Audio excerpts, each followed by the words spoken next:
So before we go into the teachings for today, since we have a few moments here, any questions that people have more generally about like the practices we did today, meditation, mindfulness, stuff going on inside you that can't seem to be free of, feel stuck? Yes. Rumination with the climate talks and knowing that we're... You're talking about the climate talks? Just the whole frustration around that. You mean like the climate talks are just in Paris? Oh, okay. Mm-hmm. So, trying to take medicine, but feeling like you're a raindrop, how do you... How do you continue to take the medicine and make your life feel like it's just so frustrating? Yeah. So good question. And again, please understand, Christine. Oh, this is being taped? Okay. So the question is in relation recently to the climate talks, but when you see kind of what's going on or what's not going on, and you think it's something of significance, and how do you not get frustrated? How do you not feel that forces much more powerful than you are really doing things, and it's all going to hell in a handbasket, and there's really nothing you can do, and so how do you not get frustrated, angry, or despair? You know what I mean, or fear? Yeah. So that's that's real, but that's big. But please understand that we often do it on the little stuff. So it's sort of kind of a way we look at the world, the way we look at life, the way we look at experience, right? That we bring. So one of the things that we most of us bring, I think that's particular to kind of the Western view, is we expect things to work. We expect things, the world to progress rationally. Right? And we are often dismayed or frustrated when we perceive that it's not that way, is it?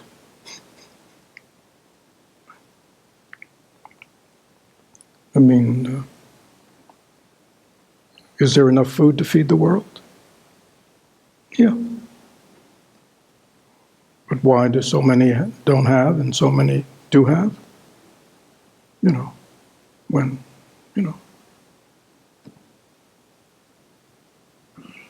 enough food to feed the world. I mean,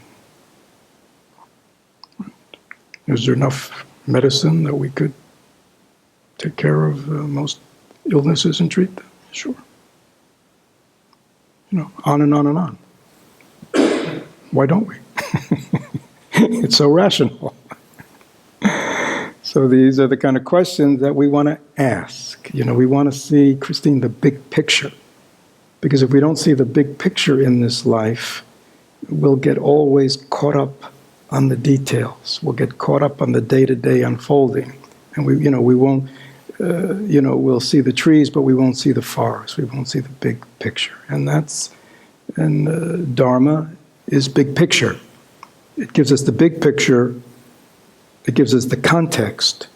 So when we're dealing with the day-to-day stuff, big and small, we can do it with understanding, equanimity, compassion, with not, lots of emotional affliction, which will occur if we don't. So, what is the cause of suffering?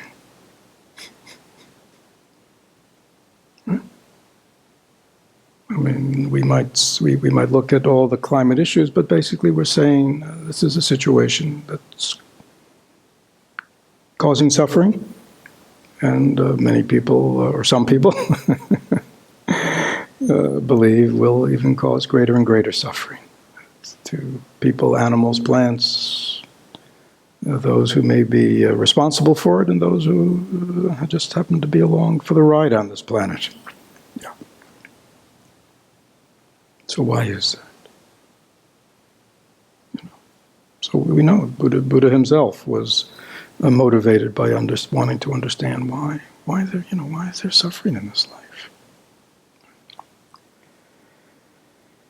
Yeah. So when we look more deeply into this world, we see that oftentimes people are not motivated by clear thinking, are they? Do not see cause and effect, just are into immediate gains. Right? I mean, we don't just have to go to the world stage. We can just go to a kindergarten. We can just talk to a teenager. Most people are fully centered on what? Themselves and the immediacy of and future effects of what we're doing now.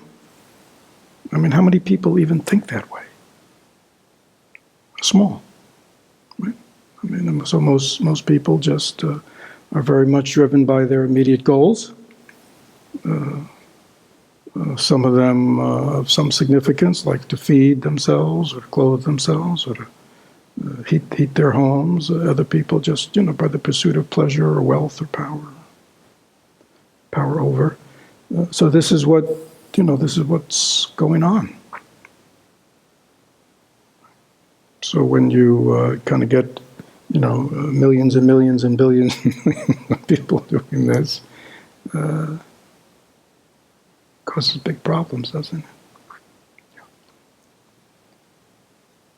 But again, is that so unknown to us? I mean, don't we look at just individual human beings and go, why do they cause such suffering to themselves? Right? I mean, it's unimaginable. It's like so clear to us that their life is a mess, or their actions and their behaviors or the words are just causing suffering, right? It's so clear to us, and yet what? They keep doing it.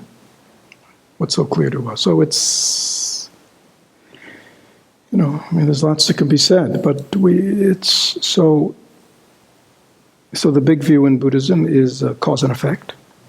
It's big, Why is the world the way it is? Because of causes and conditions. Why am I the way I am? Why are you the way you are? Why is everything? Because of causes and conditions. Within that, everything can be fleshed out. But basically, that's, why do we have climate issues? Because of causes and conditions. Many of them, all coming together. Why do some people see it as a problem, other people don't? Causes and conditions. And then all those causes and conditions come together in international meetings. All those variables come together, in those meetings, and it unfolds. Why? Because of causes and conditions. What are those causes and conditions? One looks deeply into them, and then one understands why it is unfolding the way it is. Now, the other part of the big view of Buddhism is impermanence,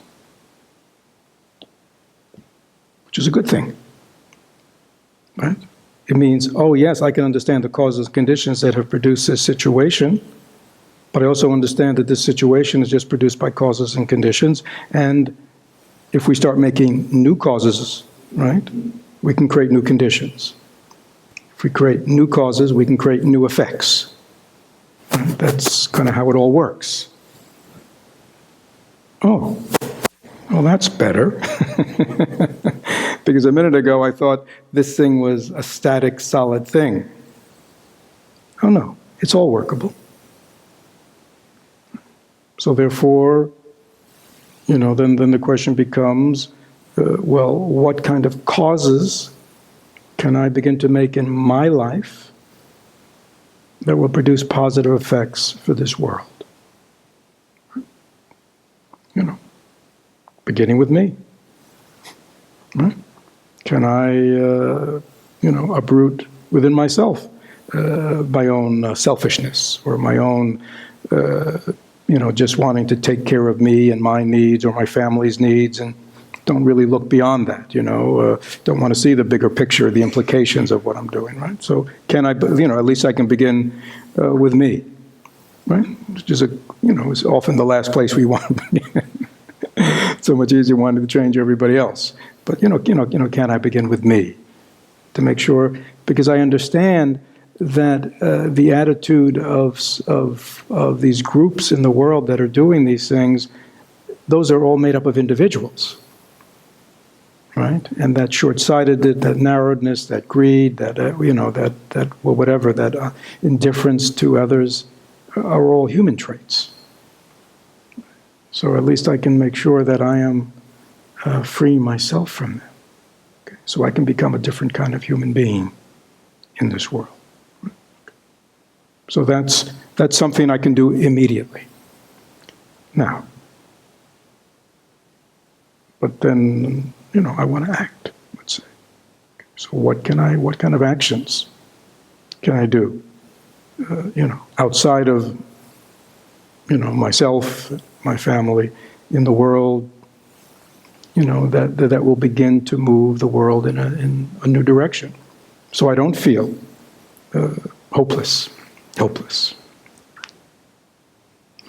And obviously, there are many people thinking along your lines, aren't there?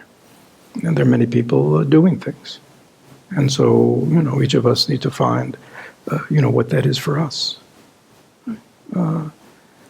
They say about bodhisattvas, bodhisattvas never despair.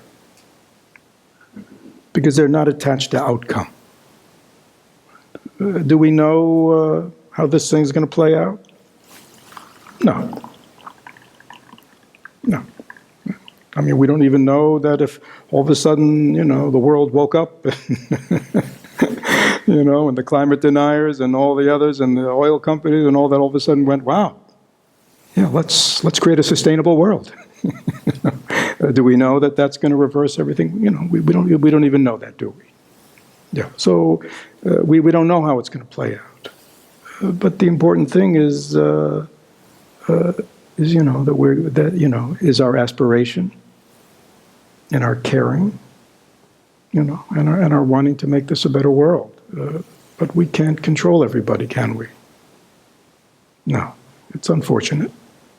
But, the people who are on, let's say, the other side of the way you see it, they're unhappy that they can't control you. They'd like you to see it the way they do. And when we understand that, maybe we can get together. Stop being so intolerant and separated from one another. Again, bodhisattvas are just committed to their own awakening and to the awakening of the world and to the alleviation of suffering. That's the job. It's like garbage men. I mean, they don't get despairing every... like in my block, it's every Monday and Thursday. I mean, they don't go, oh my God, just more garbage. When are these people ever going to stop putting out their garbage, It's enough to just drive down the street and no garbage bins, right? Garbage men aren't like that, are they? They're just there to pick up the garbage. Hopefully they enjoy what they're doing, right? Right? So that's a different kind of attitude. It means it's I'm a garbage man. I pick up garbage. That's what I do. Makes life better for people.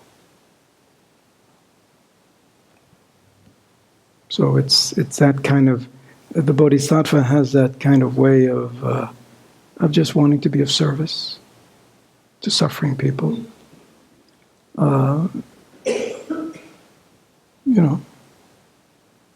Who's to say it's ever going to end?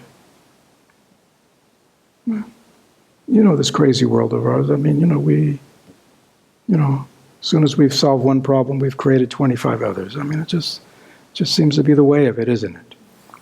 Because it's not a very, it's not a very mature world, not a very enlightened world. Most people are, just living at a very base level. Just the truth, isn't it? Yeah. So.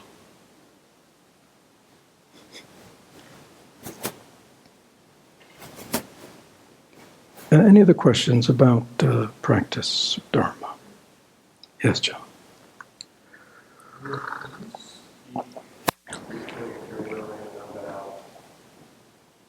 Intellectual insight versus emotional insight or transformation. Yeah. So John has an interesting. I mean, that's a whole Dharma talk. But what's the difference between sort of an intellectual insight and a more intuitive or experiential insight?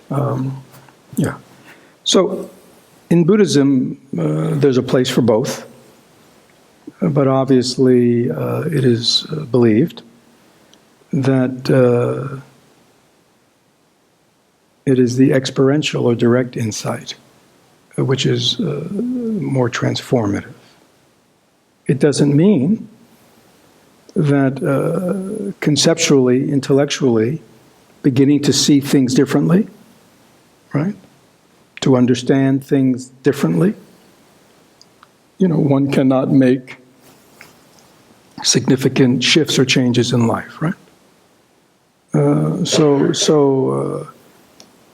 Teachings in Buddhism in terms of the Eightfold, right thought is part of the path. Let's think straight. let's think clearly. Let's see things as they are. I mean, seeing things even in one thinking mind, just the way we're talking now. To understand. To have the thought, things are impermanent as opposed to things are permanent. Right? When we think things are permanent, then every time things change in a certain way, we get upset. But if we have an intellectual understanding, no, everything's impermanent, everything is subject to change, right? We don't. If we have an intellectual understanding, everybody dies. It's normal, right? But if we have the thought, death is abnormal, right? Then our response to death is like night and day. So certainly having a conceptual change in one's life is very much, part of the path. And obviously, if anybody's ever looked into Buddhism, especially, again, especially the paths that put more emphasis on direct experience, you're amazed to find out that there are just thousands and thousands of philosophical books and psychological books and sutras and everything in Buddhism. It's a feast for the intellect, isn't it? And there's a lot of wisdom there. Yet, it is seen that only direct experience of the teachings, to touch their meaning, not just their words, is really what is essential for deepest transformation. One has to have the experience, because as long as the understanding is intellectual, one's deeper conditionings and one's more conditioned emotional life can often trump intellectual understanding. Because intellectual understanding occurs in the realm of thought. And anybody who spent any time in meditation know thoughts are very unstable. They come and go. They come and go, they come and go, they come and go. And when one looks directly at a thought, one sees they have no substance. Right? So they can certainly build a framework, right, for our life, right thinking. But there are deeper aspects of the mind that also need to be addressed. Okay?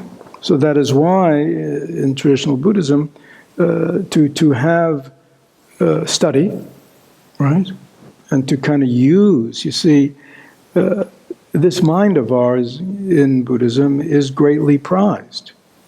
Actually, in the teaching, the human birth is considered a precious thing. Why? For many reasons.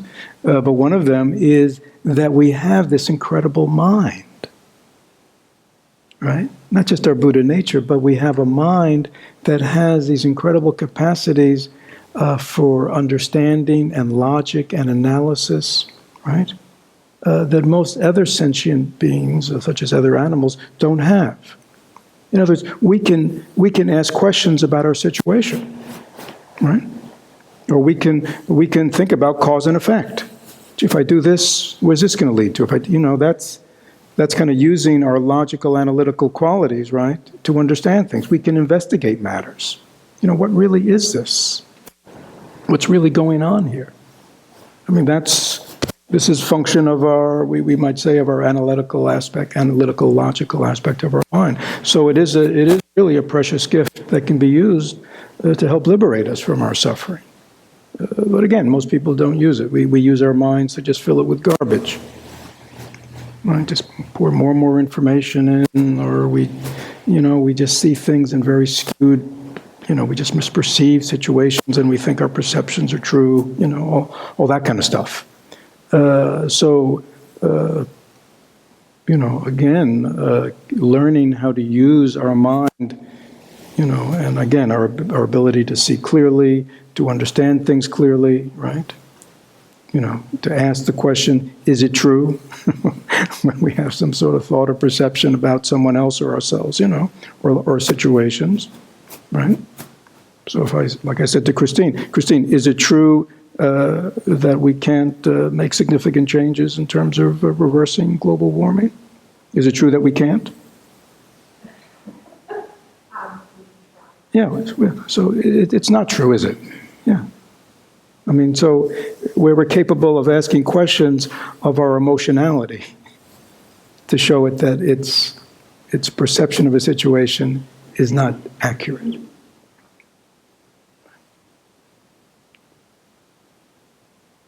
But again, it is direct experience because, like for the issue, let's say, of non-self, which we know is a very fundamental teaching of, let's say, Buddhist psychology, understanding of the mind. Non-self can be understood intellectually. I mean, one can kind of make a good logical, analytical case why there is no self. And even there are other people in here who are more in touch with science, but my understanding is science is becoming very clear that, when they investigate the nature of the human mind and matter, nothing looking like a self can be found at all, just experience. So intellectually, right, one can even understand non-self, but that doesn't liberate oneself. That's not the liberation that comes from directly looking into one's mind and experiencing the non-self nature, because that's experiential. That's something can be felt. That's something that can be experienced. And that produces liberation, right? Again, John, if you're in bed at night and you hear little sounds in your home, right?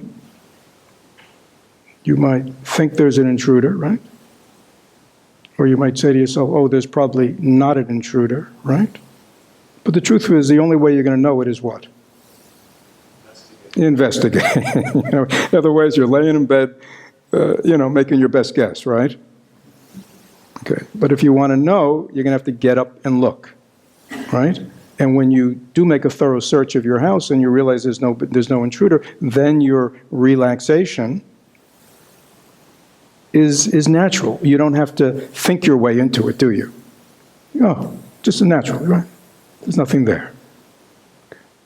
Which is different than thinking there's nothing there. Because in the back of your mind, you hear another sound, you go, oh, maybe there is something there. But when you've gotten up, you know, okay?